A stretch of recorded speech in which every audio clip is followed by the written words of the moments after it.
एक बार भूपति मन माही, एक बार भूपति मन माही, एक बार भूपति मन माही। भय गिलान मोर सुख नाही, एक बार भूपति मन माही, एक बार भूपति मन माही। बोले एक बार क्या हुआ? बोले एक बार भूपत माने महाराज दशरथ के गिलानी भई। बोले एक ही बार क्यों भई? 60,000 वर्ष है गई, अभी तक कोई संतान नहीं है, तो गिलानी तो कई बार भई होगी, लेकिन एक ही बार क्यों हुई? सज्जनों, रामचरितमानस में 19 बार ये शब्द आया है, एक बार। बोले एक बार जननी अनवाए, एक बार त्रेता जुग माही, एक बार कुबेर पर धावा, ऐसे ही 19 बार ये शब्द आया है। और जहां पर एक बार शब्द लग गया वहां कथा ने मोड़ ले लिया। बोले वहां से कथा ही बदल गई। बोले कैसे? बोले 60,000 वर्ष की आयु हो गई, एक ही बार गिलानी क्यों हुई? बोले एक बार गिलानी जब हुई, दशरथ जी महाराज सशरीर स्वर्ग जाते हैं, एक बार इनका पटका अंग वस्त्र इंद्र के आधा सिंहासन मिलता है इंद्र के बराबर में, इंद्र के सिंहासन पर इनका पटका छूट गया। और जैसे ही ये लौट करके लेने के लिए गए, सभा पूर्ण हुई और जब ये पहुंचे तो इन्होंने देखा कि महाराज सारे इंद्र सिंहासन को गंगा जल से धोया जा रहा है। इन्होंने पूछा कि भाई अभी तक तो सभा चल रही थी और हमारे जाने के बाद में ये इंद्रासन गंगा जल से क्यों धोया जा रहा है? देखिए एक बार सुनिए, एक बार गिलानी कैसे हुई है। कहा कि इंद्र के आसन को हमारे जाने के बाद क्यों धोया जा रहा है कि महाराज आपके कोई संतान नहीं है, आपके कोई पुत्र नहीं है, इसलिए आप इस गद्दी पर बैठते हैं तो यहाँ अपशकुन होता है, इसीलिए इसे धोया जा रहा है। तब इनके मन में गिलानी हुई और गिलानी हुई तो क्या किया कि गुरु गृह गयो तुरत माहि पाला, गुरु गृह गया तुरत माहि पाला, चरण लागे करे विनय विशाला, चरण लाग कर विनय विशाला, चरण लाग कर विनय विशाला। निज दुख सुख सब, निज दुख सुख सब गुरु ही सुनायो, कहीं वशिष्ठ बहु विधि समझायो, कहीं वशिष्ठ बहु विधि समझायो। बोले गुरुजी के पास में गए, वशिष्ठ जी के पास, कि गुरुदेव मेरे कोई संतान नहीं है, आप कोई ऐसा उपाय बताएं, ऐसा कार्य करें जिससे मेरे संतान होवे। सज्जनों देखिए, जब आप कहीं भी जाओ ना, कथा सुनने जाओ, चाहे सत्संग सुनने जाओ और चाहे भागवत सुनने जाओ, चाहे राम कथा सुनने जाओ, तो बोले अपने पात्र को खाली लेकर के जाएं। क्यों? बोले एक बार त्रेता जुग माही और शंभु गए कुंभज ऋषि पाई। एक बार त्रेता युग में भगवान भोलेनाथ महात्मा अगस्त्य के पास गए और संग कौन गया? बोले संग गई हैं जग जननी भवानी, संग सती जग जननी भवानी, संग सती जग जनन भवानी, संग सती जग जननी भवानी, संग सती जग जननी भवानी, पूजे ऋषि अखिलेश्वर वाणी, संग सती जग जननी भवानी। भगवान गए और बोले भगवान क्या वन करके गए हैं? बोले एक बार त्रेता युग माए। बोले कौन गए? बोले शंभू गए। क्या वन करके गए? बोले शंभू वन करके गए। और वो माता जा रही हैं संग में, कौन? बोले सती। बोले जग जननी भवानी, अपनी अभिमान की उपमाओं को संग लेकर के जा रही हैं।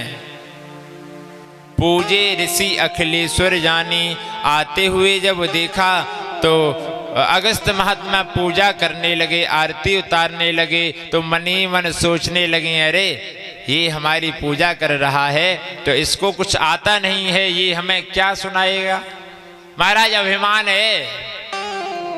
महात्मा अगस्त से भोलेनाथ कहते हैं कि आप हमें कथा सुनाओ भगवान की। तो वो तो कहते हैं आप तो भगवान की भक्ति के समुद्र हैं, समुद्र। भोलेनाथ ने कहा, भोलेनाथ से कहते हैं कि आप तो भगवान की भक्ति के समुद्र हो। तो भोलेनाथ कहते हैं कि समुद्र जिसमें समा जाए उसे अगस्त्य कहते हैं। बोले ये अगस्त्य महात्मा समुद्र को भी पी गए। समुद्र को एक बार अभिमान हो गया तो ये समुद्र को भी पी गए। तो बोले आप हमें कथा सुनाओ। और भगवान की कथा, राम कथा मुनि बरज बखानी, सुनी महेश परम सुख मानी। और सुनिए, मुनि सन विदा मांग त्रिपुरारी। बोले विदा मांग रहे हैं कौन? के त्रिपुरारी। और चले भवन संग दक्ष कुमारी। बोले भगवान कथा सुन करके जब लौट रहे हैं तो त्रिपुरारी बन के लौटे। और जब पार्वती लौट रही हैं तो बोले दक्ष कुमारी। अभिमान की उपमा लगा करके गई थी तो दक्ष कुमारी बन करके मात्र लौटी। अगर तुम्हारे पात्र में पहले से ही दूध भरा हुआ है और तुम फिर उसमें दूध डालने का प्रयास करोगे तो दूध गिरता रहेगा, उसमें कुछ समाहित होने वाला नहीं है। अगर तुम अपने ज्ञान रूपी पात्र को खाली करके आओगे और फिर उसमें पुनः दूध भरने का, फिर उसमें सत्संग भजन भरने का प्रयास करोगे तो उसमें समाहित होता चला जाएगा। सज्जनों, कहा कि गुरुदेव मेरे ग्लानि हो रही है, मेरे कोई पुत्र नहीं है। उन्होंने कहा ठीक है। तुरंत उन्होंने श्रृंगी ऋषि को बुलाया। श्रृंगी ऋषि ही वशिष्ठ बुलावा और पुत्र काम शुभ यज्ञ करावा। महात्मा श्रृंगी को बुला करके पुत्रेष्टि यज्ञ कराने लगे। पुत्रेष्टि यज्ञ कराने लगे तो पुत्रेष्टि यज्ञ में से भगवान अग्निदेव महाराज चरु लेकर के, खीर लेकर के प्रकट हुए। और अर्ध भाग को सल्या ही देना, अर्ध भाग को सल्या ही देना। उभय भाग उभय भाग कर देना।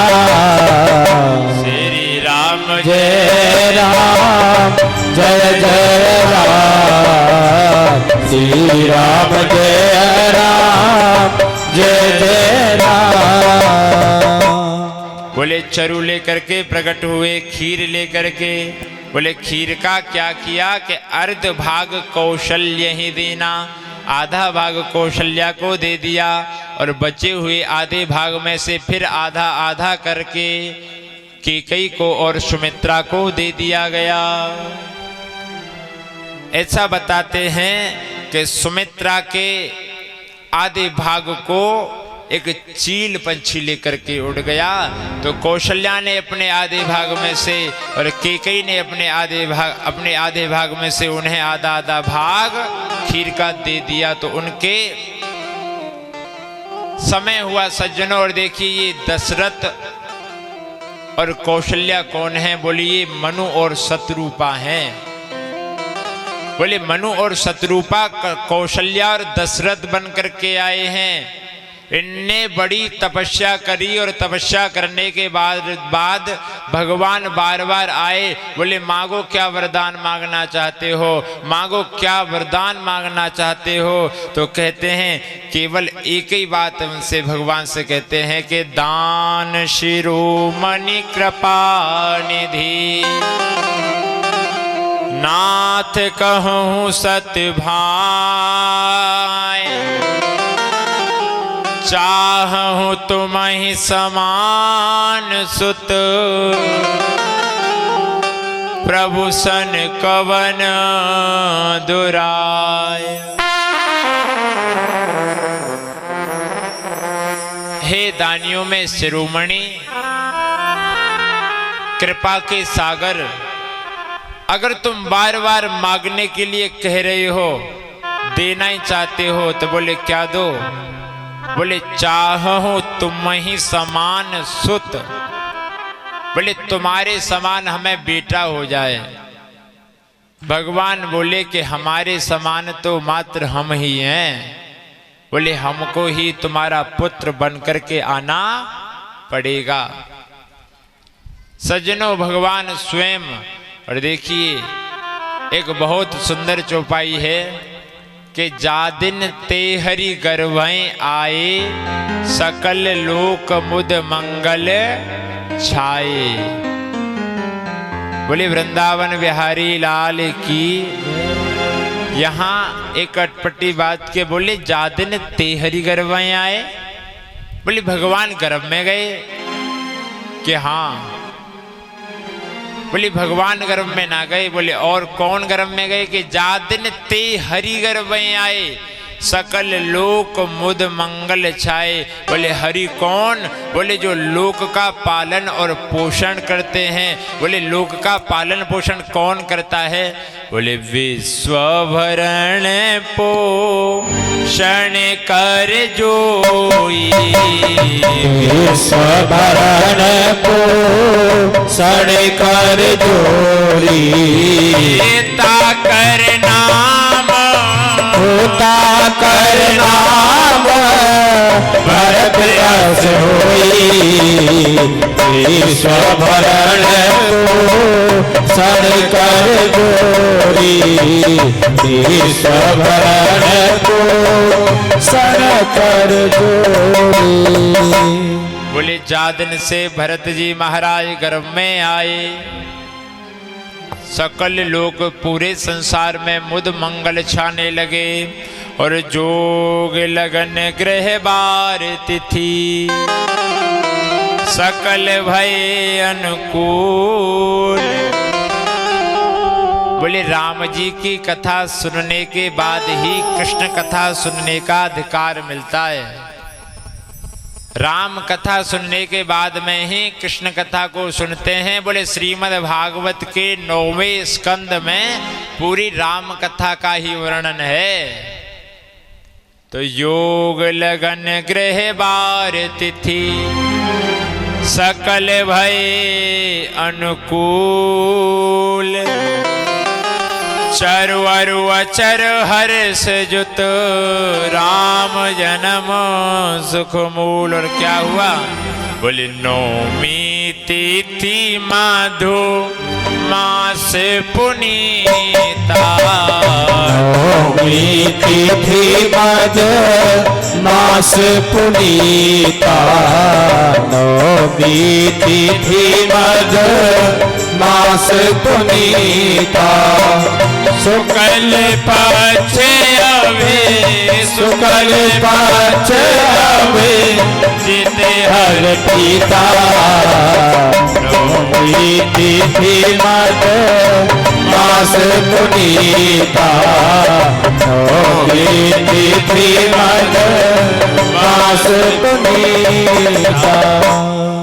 बोले नौमी तिथि आई, मधु महीना आया, चैत्र का महीना आया, बोले शुक्ल पक्ष आया, अभिजित नक्षत्र आया, दिन के 12 बज रहे हैं। और दिन के 12 बजे क्या हुआ? बोले राजा रामचंद्र भगवान की जय। क्या हुआ? बोले भई प्रकट कृपाला दीन दयाला कौशल्या हितकारी हर्षित महतारी मुनि मनहारी अद्भुत रूप विचारी लोचन अभिरामा तनु घन श्यामा निज आयुध बुधचारी भूषण बनमाला नयन विशाला सुवासित कराल कोई कर दूरी स्तुति तोरी कह विद करो अनंता माया गुण ज्ञानातीत अमाना वेद पुराण बनता करुणा सुख सागर सब गुण आगर देगा वही सुख सता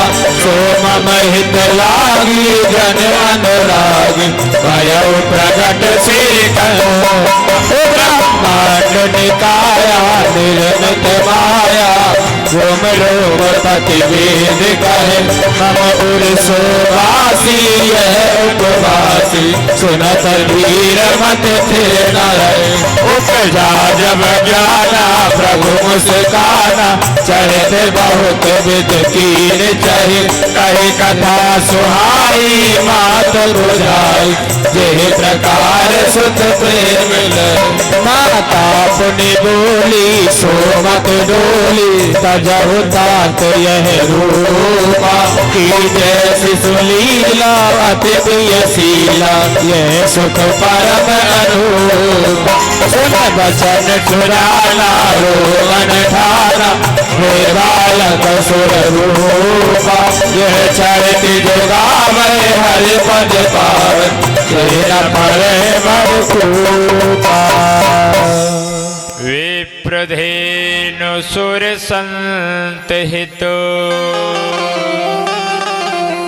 लीन मनुज अवतार निज इच्छा निरमित तनु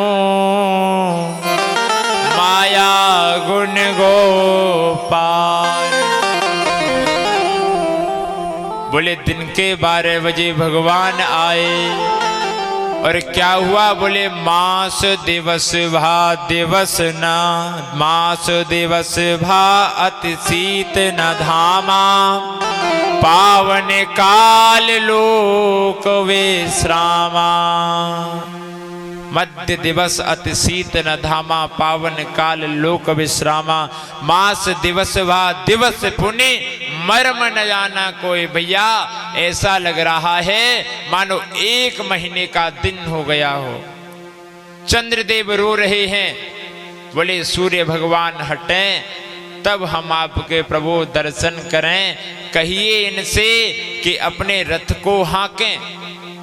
भगवान कहते हैं कि देखो हम इस जन्म में भी आपका नाम के आगे आपका नाम लगाएंगे और आगे जब हम आएंगे तो आपके ही वंश में आएंगे। बोले इस जन्म में भी आपके ही नाम को हम अपने नाम के आगे रखेंगे। बोलिए राजा रामचंद्र भगवान की जय। दशरथ पुत्र जन्म सुनि काना मानहु ब्रह्मानंद समाना। सज्जनों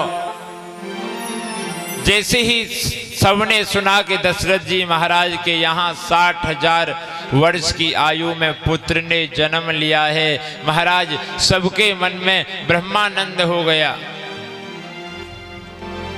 ऐसा लग रहा है कि मानो आनंद ने आज जन्म ले लिया।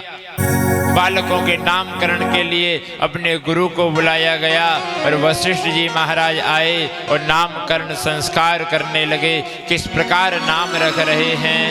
बोले जो आनंद सिंधु सुख राशि, जो आनंद सिंधु सुख राशि, जो आनंद सिंधु सुख राशि, जो आनंद सिंधु सुख राशि, ऐसी करते तेरे करते तेरे लोक सुपासी, जो आनंद सह सुख राशि, जो आनंद सिंधु सुख राशि, सो सुख धाम रामयस नामा, अखिल लोक नायक विश्रामा, अखिल लोक नायक विश्रामा, विश्व भरण पोषण कर जोई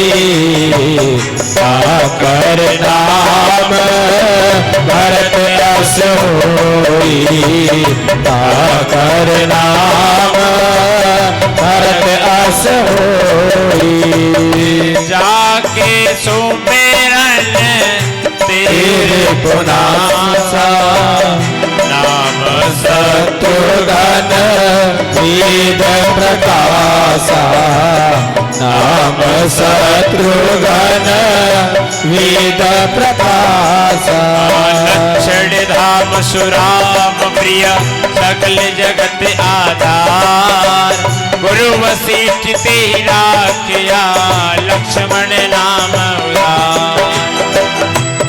सज्जनों, चारों बालकों के नामकरण संस्कार हुए। बोले सबसे बड़े का नाम क्या है? कि बोले जो आनंद, बोले जो आनंद के सिंधु हैं, सिंधु यानी कि समुद्र, और सुख की राशि हैं, उनका नाम हम क्या रखते हैं? बोले उनका नाम हम राम रखते हैं। बोले राजा रामचंद्र भगवान की जय। बोले जो विश्व का भरण पोषण करते हैं, जो विश्व का पालन करते हैं, उनका नाम हम भरत रखते हैं। और देखिए इस चौपाई का एक और महत्व है। बोले जिन बालकों को ज़्यादा नौकरी की इच्छा रहती है और जिन लोगों को धन कमाने की इच्छा रहती है, मेहनत बहुत करते हैं, फल प्राप्त होता नहीं है, अगर वो व्यक्ति इस चौपाई का नित्य प्रतिदिन जाप करे, वो अगर नित्य प्रतिदिन इस चौपाई को जपे, तो उसके व्यापार में नित्य प्रति उत्तरोत्तर वृद्धि होती रहती है। और तीसरे वाले का नाम रख दिया कि बोले जाके सुमिरन तेर पुनासा। बोले जिसके स्मरण करने से क्या हो जाए? बोले शत्रुओं का नाश हो जाए। उसका नाम क्या रखते हैं? कि उसका नाम शत्रुघ्न रखते हैं। बोले लक्षण धाम, जो लक्षणों के धाम हैं, और सुराम प्रिय, जो राम जी को प्रिय हैं, सकल जगत आधार। बोले सारे संसार को जिन्होंने धारण कर रखा है, उनका नाम हम क्या रखते हैं? बोले लक्ष्मण रखते हैं। चारों भाइयों का नामकरण संस्कार हुआ और धीरे धीरे बड़े होने लगे। विश्वामित्र जी को पता चल गया तो विश्वामित्र जी महाराज दशरथ के द्वार आए और कहने लगे, राजन अपने बालकों को, राजा राम को, अपने पुत्र को हमें दे दीजिए। दशरथ जी महाराज मना करने लगे, लेकिन महात्मा के डर से। सज्जनों, दशरथ जी महाराज बहुत यहाँ रोए हैं। दशरथ जी महाराज से जब बालकों को मांगने के लिए विश्वामित्र आए हैं, तो यहाँ दशरथ जी बहुत रोए हैं। बोले वहां जब कन्हैया जा रहे हैं तो माँ यशोदा बहुत रोई हैं और यहाँ दशरथ जी बहुत रोए हैं। बोले यहाँ यशोदा मैया क्यों न रोई? बोले कारण है, यशोदा मैया ने अपने राम का हाथ अपने गुरु वशिष्ठ जी को दिखाया कि बाबा जरा मेरे बेटा की हस्तरेखा देख के बताओ, इसका विवाह कब होगा? वशिष्ठ जी ने कहा कि देखो, ये अगर कोई महात्मा इनको लेने आ जाए तो समझना कि ये जाएंगे तो अकेले, लेकिन आएंगे तो दो होकर के लौट करके आएंगे। दशरथ जी महाराज से विश्वामित्र जी मांग करके ले गए और साथ में लखनलाल और राजा रामचंद्र भगवान दोनों गए हैं। जा रहे हैं, पहले तो इन्होंने ताड़का का उद्धार किया। बोले इस जन्म में भी पहले, बोले वृंदावन बिहारी लाल की। देखो भगवान इस जन्म में भी एक राक्षसी को मार रहे हैं और भगवान कृष्ण बन करके आएंगे तब भी एक राक्षसी का उद्धार करेंगे। सज्जनों, रास्ते में ताड़का को मारा जाते जाते रास्ते में भगवान को एक आश्रम दिखा। बोले आश्रम एक दीख मग माही, आश्रम एक दीख मग माही। खग मृग जीव, खग मग जीव जंतु तह नाही। आश्रम एक दीख मग माही, आश्रम एक दीख मग माही। महाराज एक आश्रम दिखाई दिया और बोले आश्रम कैसा है? बोले खग मृग जीव जंतु तह नाई। वहां न कोई जीव है, न कोई पंछी है, न कोई पशु है। और महाराज वहां क्या देखा? बोले पूछा मुनि शिला प्रभु देखी, सकल कथा मुनि कहा विशेषी। एक बार प्रेम से कहो, सब मिलकर के जोर से कहो, और जोर से कहो। अब आपको बताते हैं कि राधा नाम की महिमा क्या है। ये यहां से कथा ध्यान रखना। बोले कहाँ कथा छोड़ रहे हैं बीच में? बोले आश्रम पर राजा राम जी पूछ रहे हैं कि विश्वामित्र गुरुदेव, हे महात्मा, ये आश्रम किसका है और यहाँ कोई है क्यों नहीं? अब बताते हैं आपको राधा नाम की महिमा। सज्जनों, एक बार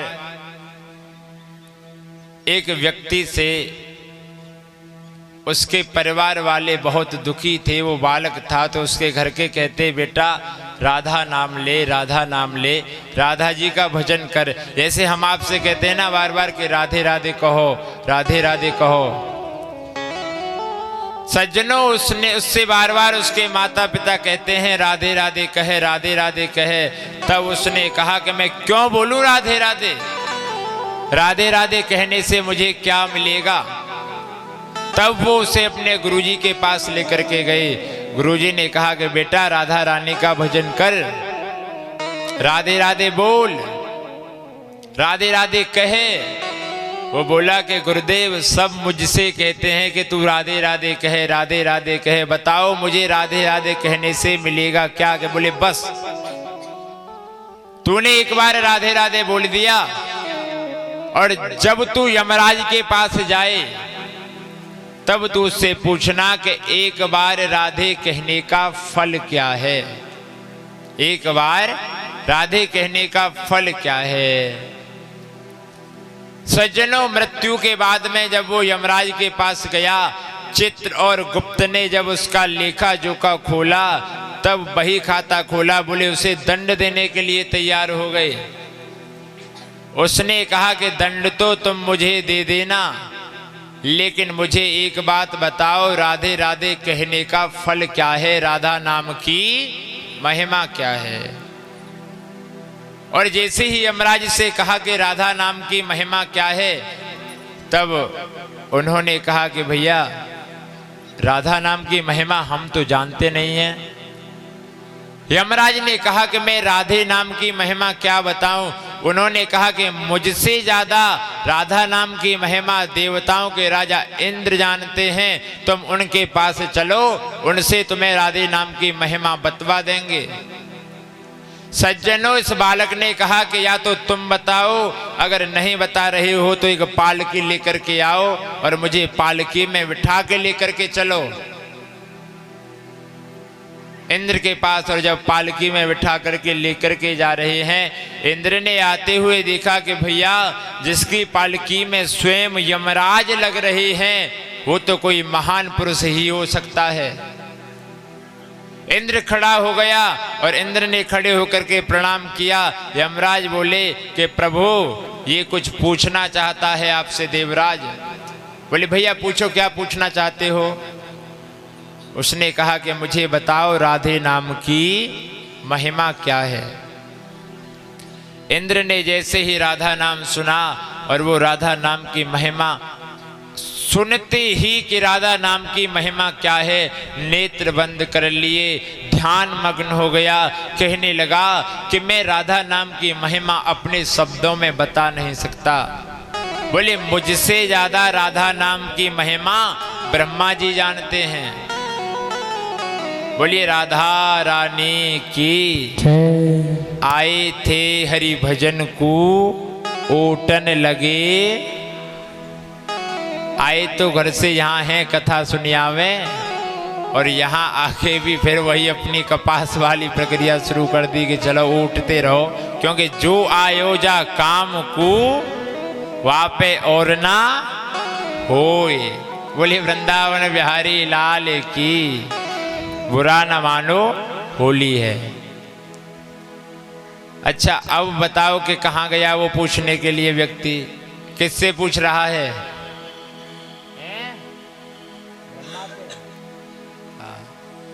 ब्रह्मा जी के पास में पहुंचे। ब्रह्मा जी ने पालकी में आते हुए देखा तो ब्रह्मा बाबा खड़े हो गए। बोले स्वयं देवताओं के राजा जिसकी पालकी उठा करके ला रहे हैं, स्वयं देवराज इंद्र जिसकी पालकी में लगे हैं, स्वयं धर्मराज यमराज जिसकी पालकी में लगे हैं, वो कोई साधारण मानव नहीं हो सकता। बोले भैया इसमें कौन है। तब यमराज ने कहा कि इसमें पृथ्वी का मानव है और वो आपसे कुछ पूछना चाहता है। कि पूछो भैया क्या पूछना चाहते हो। कि ब्रह्मा बाबा हमें राधे नाम की महिमा बताओ। जैसे ही ब्रह्मा जी ने सुना कि राधा नाम की महिमा, ध्यान मग्न हो गए। कहने लगे कि मैं अपने शब्दों में राधा नाम की महिमा बता नहीं सकता। बोले और कि मुझसे ज्यादा तो राधा नाम की महिमा भोलेनाथ जानते हैं। सब केवल ये सोचते हैं कि कहीं कमी न रह जाए माँ के नाम की व्याख्या करने में, माँ के नाम का वर्णन करने में कहीं कमी न रह जाए। अब तो उसने कहा कि चलो आ जाओ, लग जाओ पालकी में। पृथ्वी का मानव है ना। ब्रह्मा जी भी पालकी में लग गए और जैसे ही भगवान भोलेनाथ ने आते हुए सज्जनों देखा तो खड़े हो गए कि स्वयं जिसकी पालकी ब्रह्मा बाबा, देवराज इंद्र और यमराज उठा करके लेकर के आ रहे हैं, वो कोई साधारण मानव नहीं हो सकता। भोलेनाथ ने कहा कि बताइए इसमें कौन है, किसको लेकर के आ रहे हो। तब उसने कहा कि महाराज इसमें पृथ्वी का मानव है और ये आपसे कुछ पूछना चाहता है। बोले पूछिए क्या पूछना चाहते हो। तब उसने कहा कि बाबा हाथ जोड़ करके बोला कि हमें राधा नाम की महिमा बताओ। राधा नाम की महिमा क्या है। सज्जनों, भगवान भोलेनाथ से जैसे ही उन्होंने सुना कि राधा नाम की महिमा, तुरंत नेत्र बंद हो गए। कहने लगे भैया राधा नाम की महिमा हम अपने शब्दों में नहीं बता सकते। बोले और कि हमसे ज्यादा तो स्वयं भगवान विष्णु जानते हैं। और जैसे ही पालकी को लेकर के चारों देव ले जा रहे हैं, विष्णु जी ने आते हुए देखा, खड़े हो गए और कहने लगे कि कौन है इसमें। तो कहा ये पृथ्वी का मनुष्य है और पूछ रहा है कि राधा नाम की महिमा क्या है।